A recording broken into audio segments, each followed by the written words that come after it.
Hello again, welcome back to the Day of Daily Bible Study. We're continuing on with the Gospel according to Matthew. We're in chapter 20.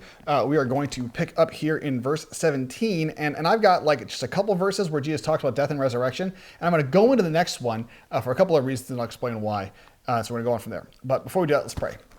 Loving God, we are not always very good at listening. Lord, you tell us the things we need to know, but we're not always great at paying attention. Lord, open our eyes and ears so we might receive what you have to give. And Lord, help us to realize that we don't need to wait for new revelation. We just need to attend to what we've already received. Lord, you have been more than generous in making your heart and your mind known to us. Lord, help us to follow you wherever you lead.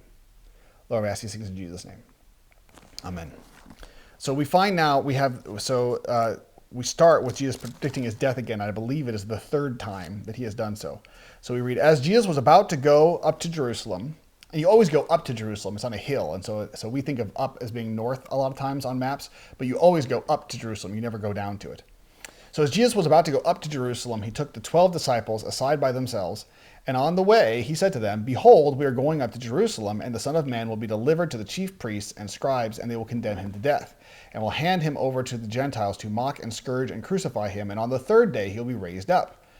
Then the mother of the sons of Zebedee came to Jesus with her sons, bowing down and making a request of him. And he said to her, what do you wish? She said to him, command that in your kingdom these two sons of mine may sit, one at your right and one at your left. But Jesus answered, you do not know what you're asking. Are you able to drink the cup that I'm about to drink? They said to him, we are able. He said to them, my cup you shall drink, but to sit on my right and on my left, this is not mine to give, but is for those for whom it has been prepared by my Father. And hearing this, the 10 became indignant with the two brothers. But Jesus called them to himself and said, you know that the rulers of the Gentiles lord it over them, and their great men exercise authority over them. It is not this way among you, but whoever wishes to become great among you shall be your servant, and whoever wishes to be first among you shall be your slave. Just as the Son of Man did not come to be served, but to serve, and to give his life a ransom for many.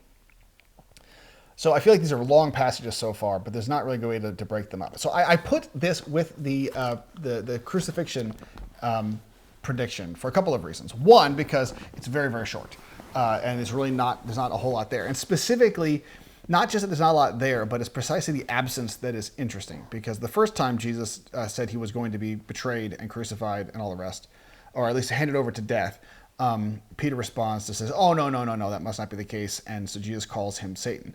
The second time you have this kind of bewilderment and people aren't quite sure what to respond. With this one, we don't have any response at all. With the possible exception of if that next passage that we read together goes with it, then we actually have perhaps the even most tone deaf, the most ignorant, the most stubbornly, the most stubborn refusal to listen out of all of them. And because then, like the moment Jesus says he's going to be handed over, like he's saying, we're going to Jerusalem, this is what's going to happen. And then the mother of James and John comes along and asks a question that makes it very clear they weren't listening at all to what Jesus had been saying. Because she says, well, when you come into your kingdom, well, she thinks that he's going to go into Jerusalem and come into his kingdom. But he literally just said, I'm going to be betrayed. I'm going to be handed over to death. It does say raised up. And so I'm always curious as to exactly how that would have been heard at the time. But in any case, so we have this very stark, very different perspective on expectations of what's going to happen. That in many ways, Jesus has been upfront about what's going to happen, but people aren't listening because it's precisely what they don't want to hear. And so he says, are you willing to drink the cup that I'm going to drink? And they go, yeah, we sure are. And I imagine that probably the cup is meant, they probably think it has to do with coronation of some kind, when in fact it has to do with suffering and death. But Jesus says, you know what, you are actually going, you may not know what you're talking about. You may not realize the extent of what it means to say yes to this question, but you're not wrong. You will suffer and die for me as well. But it's not mine to hand this over to you. But the crucial thing, and really when I come back to this passage and its parallels, it has to do with Jesus' final teaching here, where he says, you know the rulers of the Gentiles lord it over them. They exercise their authority as a means of dominance.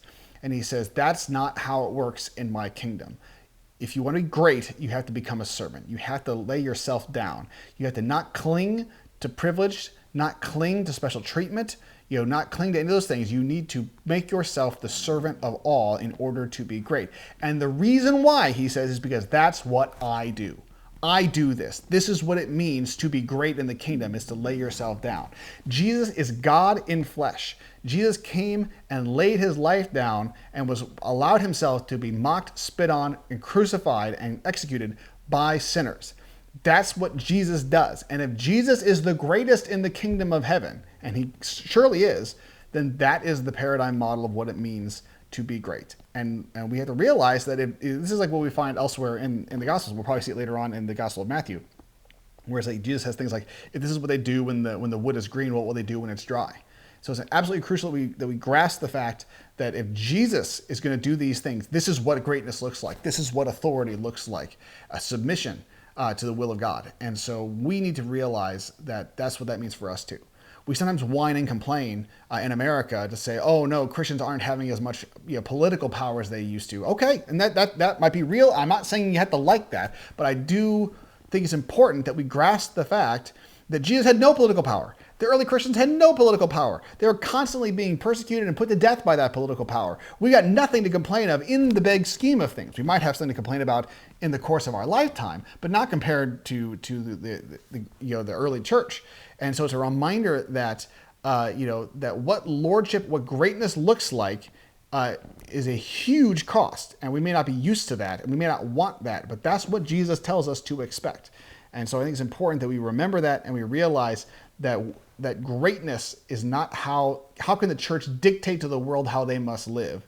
Greatness for the church is how can we serve the world that is otherwise hostile to God, and how can through that service we make a difference that endures. And that is a very different perspective. So this isn't a parable like yesterday's is, but I think it serves a similar purpose of turning our expectations upside down and saying the way the world does things is not how God does them, and we've got to learn to see things God's way.